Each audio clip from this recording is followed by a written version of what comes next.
Tala Fou se whapoponga o tala mai Ausetalia le radio Samoa le nei a waudi.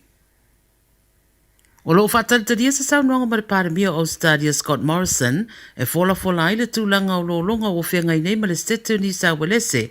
o se National Emergency po se tūlanga mana o mia wawe ai le fisosoani tūlanga tupu whaafosei e mei se pe a fua i le onga o a whianga o lolonga mo winga lolo wa o le tau wa a whiai le tere o tangata. A whaia e whaatino le pārmia le tūranga i le so, o na whaamawina leo le taimi mua leo o whaia i se folfolanga, i ni whaalawilawe te tupu whaafua taluna pāsia tūla whono le pārmene le masina o te sema, lua whenua se fulu e whaatatau i tūlanga whaapea.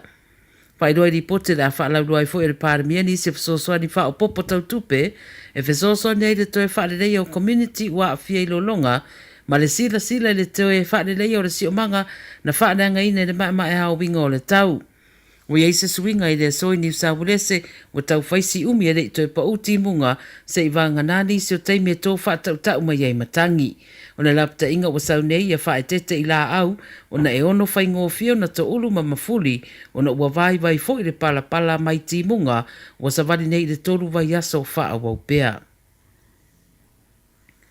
O walau nei se tase whaalapa putonga whaamalo o se charity ia whaalau i loa atiri whaamatalanga e whaatatau i le encephalitis disease le ua ina mari wai se tangata mai Victoria.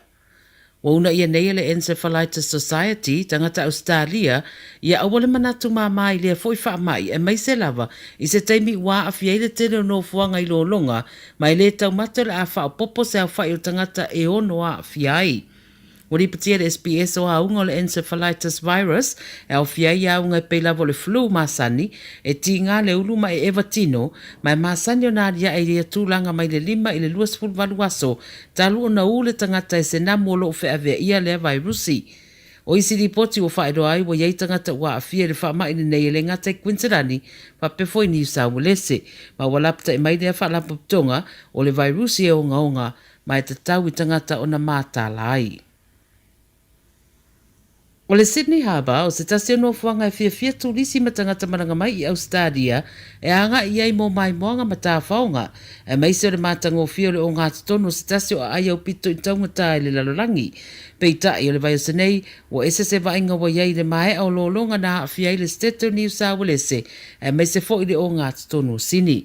Wa vai le palapala o le sami whaapea malau whanua i le taulanga i sini, ma ua tuina fo i lapta inga i tangata i alo fia le anga i matawhanga, o na o le tūranga le saunga le muolo iai mai tawhenga ai mai se le palapala mai o taota.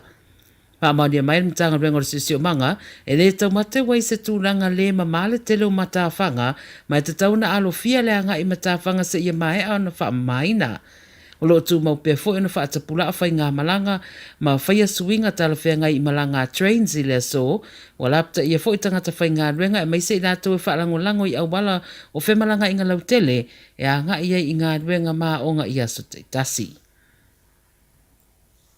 Wa lapta i mai le ofisa sila le company vaalele le Qantas, Alan Joyce, e ono si itia le tau o pāsese i vaalele pe a wha au peona si itia le tau o le suau.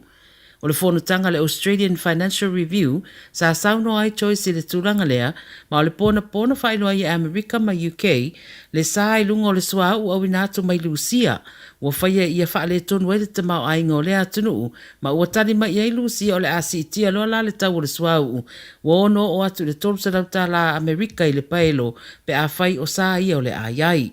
Manatu nisi, o le a tele fo ila se suinga i whai unga whai tangata i tūranga o whai ngā malanga, pe a whai o le tūranga leo le a iei le taunga tā fo i o pāsese la tau i ei vaalele.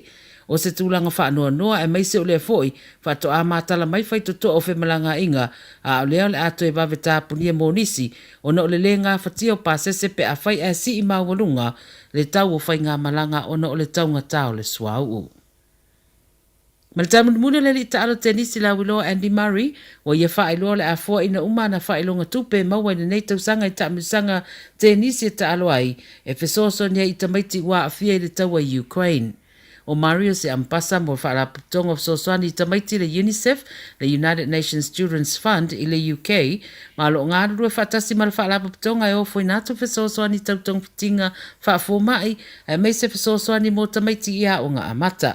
Sa ia whae ro fo i lungo peng ta whae rangi o lo ngalu e fo i le UNICEF i le toi whae le leia o no fuanga o whale a onga u whae le ngaina i lea tunuu ia e au fia i fo i ma le toi whae tōtonga ina. Tala ia le radio Samoa mo le nei au auli.